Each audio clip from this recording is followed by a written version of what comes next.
Hey everybody, it's Cody with River Rock.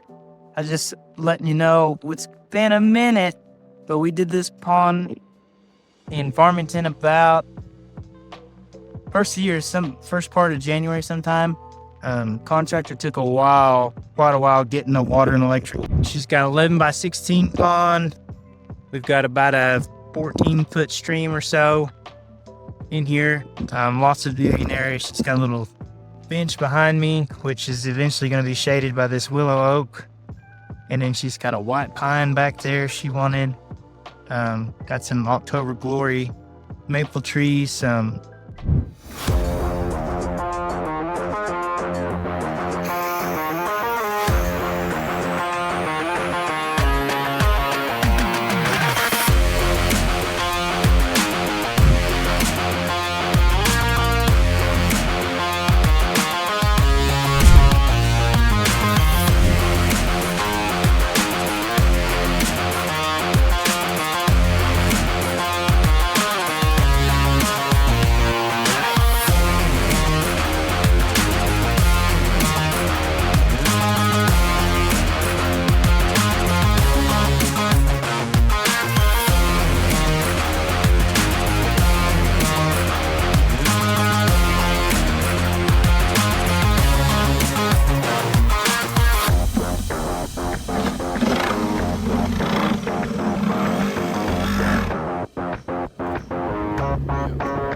Lots of plantings on this one. Got some lavender, some coreopsis, lots of butterfly bushes, lots of perennial springtime color. That'll be lots of color for all the way through the first frost.